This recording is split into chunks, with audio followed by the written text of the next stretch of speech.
Anda kembali bersama kami di Newsline, pemirsa, dan kita masuk di segmen Gerakan Kebaikan. Sebagian wilayah pedalaman Indonesia masih mengalami tantangan besar terhadap akses layanan kesehatan.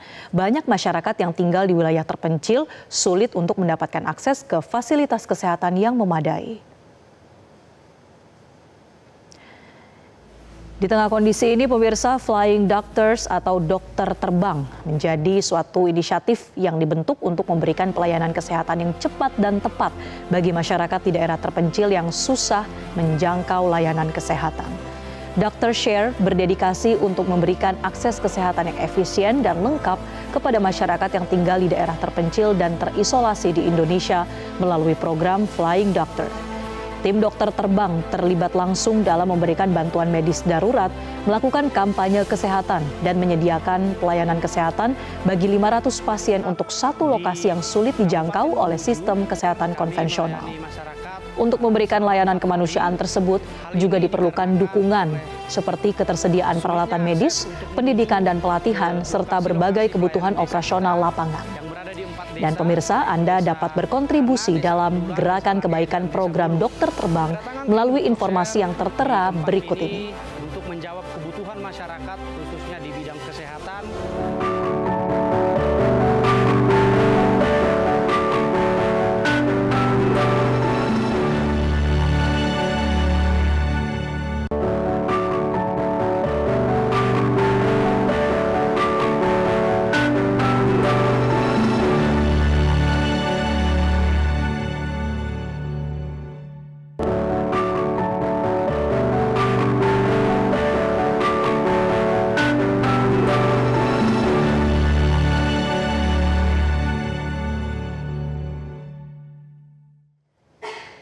Dan untuk mengetahui lebih jauh tentang program Flying Doctors atau dokter terbang, kita akan berbincang bersama dengan Bapak Tutuk Utomo Nuradi, selaku Managing Director Dr. Share.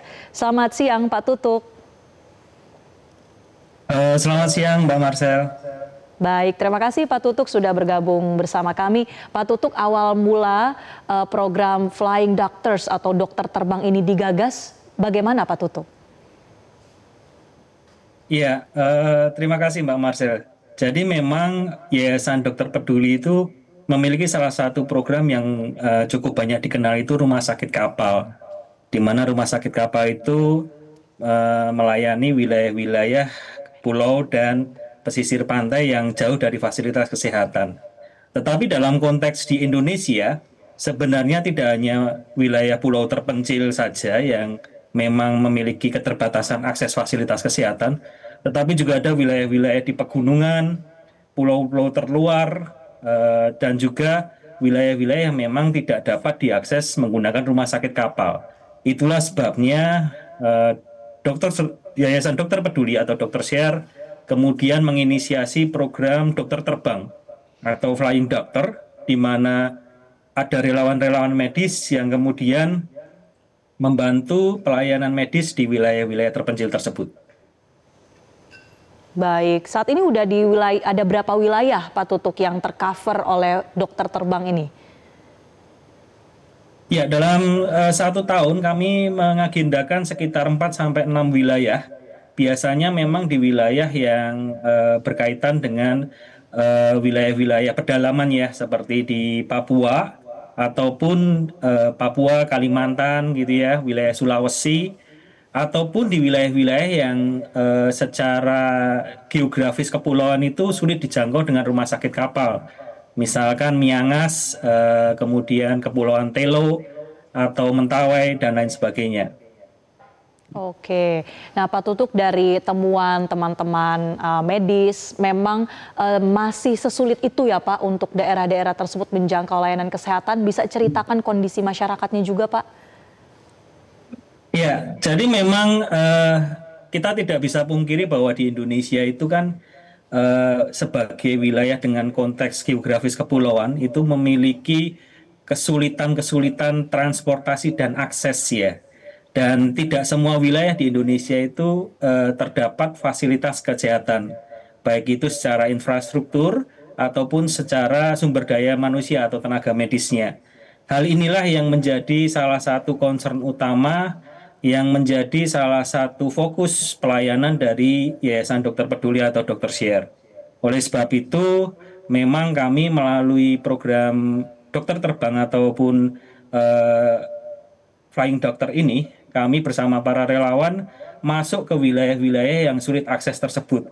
Dalam prosesnya kami tidak hanya berdiri sendiri, kami bekerja sama dengan Puskesmas dan juga Dinas Kesehatan setempat bersama-sama untuk datang ke wilayah tersebut. Kalau bisa dapat gambarannya wilayahnya itu, Mbak. Jadi memang kadang itu kita harus naik pesawat kecil ke satu wilayah, kemudian bisa dilanjutkan dengan jalan darat menggunakan sepeda motor ataupun four wheel drive, mobil, ataupun juga dilanjutkan dengan perahu kecil ya, untuk masuk ke wilayah-wilayah tersebut. Kurang lebih seperti itu gambarannya wilayahnya, Mbak. Oke, jadi memang untuk bisa menjangkau wilayah itu saja perjuangannya begitu berat begitu ya Pak ya. Mungkin bisa digambarkan Pak seberapa banyak ketika melakukan tugas itu ada berapa orang tim dokternya, tim medisnya, dan apa saja sih layanan kesehatan yang diberikan ke sana? Iya, untuk jumlah volunteer ataupun relawan tenaga medis yang terlibat dalam kegiatan flying doctor atau dokter terbang itu memang terbatas ya. Karena biasanya kalau pesawat perintis yang kami tumpangi itu biasanya memang dibatasi jumlah penumpang dan jumlah bagasinya. Sehingga biasanya kami berkisar di antara angka 6 sampai dengan 10 orang. Nah, kami membawa semua perlengkapan medis kami, BMHP dan obat-obatan itu di dalam tas ataupun di packing dalam bentuk karier gitu ya, sehingga bisa dibawa dengan dijinjing tangan gitu ya. Kemudian kita akan bawa ke wilayah tersebut bekerja sama dengan tenaga medis tempat, terkhususnya Puskesmas, dibawa ke lokasi di mana kami akan tinggal di situ. Biasanya dalam pelayanan medis itu bisa sekitar 4-5 hari di satu lokasi, kami live in di sana, tinggal di sana bersama dengan tenaga medis tempat, dan kemudian melakukan pelayanan medis meliputi pengobatan umum, pemeriksaan kesehatan dasar, dan juga apabila ada ibu hamil kita juga bisa membawa USG portable, dan juga operasi bedah minor. Oke. Demikian, Nah, untuk layanan itu, Pak, bagi masyarakat yang menjangkau layanan dokter terbang, ini gratis atau ada biaya yang terjangkau atau seperti apa, Pak Tutu? Semua gratis, Pak. Tanpa ada biaya apapun. Semua gratis ya. Nah, tadi dalam informasi yang kami bawakan juga bukan hanya ada tindakan medis, tapi juga ada edukasi yang diberikan kepada masyarakat di daerah. Tantangannya apa sih Pak dalam mengedukasi kebiasaan hidup sehat bagi masyarakat di wilayah terpencil? Iya, sudah barang tentu akses terhadap informasi itu terbatas ya kalau di wilayah-wilayah terpencil ya. Jadi konektivitas juga menjadi kendala, sehingga kami harus bisa menurunkan bahasa-bahasa yang digunakan dalam proses promosi kesehatan, dan juga kami biasanya bekerja sama dengan tenaga medis lokal untuk bisa menerjemahkan informasi-informasi penting di promosi kesehatan yang disampaikan. Yang kedua adalah bahwa dalam proses edukasi kepada masyarakat itu kami juga berusaha untuk menggunakan lebih banyak visual ya, Mak Marcel, supaya ada interaksinya lebih mudah. Selain daripada itu, kami juga meningkatkan kapasitas tenaga medis yang berada di wilayah tersebut, seperti misalkan bidan lokal dan juga non medis atau paramedis seperti bidan ya, bidan posyandu. Jadi dalam kesempatan ketika kami kunjungan melalui program Flying Doctor ini, tidak hanya pasien yang mendapatkan manfaat, tetapi juga orang-orang yang peduli, tenaga-tenaga medis di daerah yang mungkin kesempatan untuk bisa mendapatkan informasi tambahan, untuk bisa mendapatkan pelatihan itu sangat jarang. Seperti itu, Mbak Marcel. Nah, Pak Tutu, kalau ada pasien nih yang kondisinya mungkin lebih serius, harus dirujuk ke vaskes lebih lanjut, itu bagaimana Pak? Apakah layanan terbangnya ini juga berlaku untuk pasien, bisa dibawa ke kota besar misalnya? Iya, jadi memang dalam proses kunjungan ataupun persiapan untuk menuju satu lokasi, biasanya kami melakukan koordinasi dengan pemerintah daerah setempat, terkhususnya Dinas Kesehatan dan Puskesmas, di mana dalam koordinasi ini dibahas terkait dengan mekanisme rujukan, Pak. Jadi memang kami harus memastikan bahwa ketika kami mendapatkan kasus-kasus kronis, kasus-kasus yang harus mendapatkan intervensi medis khusus dan segera gitu ya, maka kita mempunyai mekanisme. Nah, ini salah satu contoh adalah ketika memang ada kasus yang kami temukan, misalkan ibu hamil dengan resiko tinggi, ataupun kanker, ataupun apapun itu yang memang kami temukan di lapangan, maka kami akan membuat catatan rujukan, berkoordinasi dengan tenaga kesehatan puskesmas tempat, dan langsung dikomunikasikan kepada dinas kesehatan supaya bisa mendapatkan intervensi langsung. Kurang lebih seperti itu, Mbak. Oke, jadi memang mekanismenya sudah dipikirkan sejauh itu ya, Pak Tutuk. Nah, kalau bicara soal layanan medis kan ini bukan sesuatu yang murah sebetulnya ya, Pak. Walaupun tadi layanannya itu adalah gratis bagi masyarakat di wilayah-wilayah yang sulit menjangkau. Sejauh ini, Pak, pembiayaannya seperti apa, Pak? Dan kebutuhannya itu dipenuhinya seperti apa, Pak Tutuk? Ya, jadi memang kebetulan untuk flying doctors itu biaya terbanyak memang eh, terdapat atau terfokus kepada transportasi ya, karena memang kita harus memobilisasi tenaga kesehatan ataupun relawan kami dari beberapa wilayah di Indonesia itu di satu titik menggunakan pesawat dan kemudian dilanjutkan dengan transportasi yang lain. Jadi itu menjadi salah satu variabel biaya yang paling besar. Yang kedua baru kita berbicara masalah BMHP atau biaya bahan medis habis pakai dan obat-obatan. Nah, dari kedua bagian itu sebenarnya ketika kami melakukan penganggaran biasanya kami akan berusaha untuk mencari donatur-donatur yang mempunyai kepedulian untuk bisa turut serta dalam membantu saudara-saudara kita di wilayah terpencil tersebut. Saat ini pendanaan terbesar memang masih banyak dari donatur-donatur individu maupun korporasi yang memang memiliki hati untuk bisa mendukung saudara-saudara kita. Kurang lebih seperti itu, Mbak Marsha. Oke, ini kita sambil tampilkan juga nih Pak cara untuk bisa berdonasi begitu ya dari teman-teman baik pemirsa Metro TV. Nah Pak Tutuk terakhir Pak mungkin bisa ceritakan begitu ya apakah ada kejadian yang begitu menarik, begitu menantang bagi teman-teman medis dalam melakukan pelayanan flying doctors di daerah yang sangat sulit dijangkau. Bagaimana ceritanya Pak? Iya, sebenarnya untuk wilayah-wilayah terpencil itu pasti memiliki cerita tersendiri.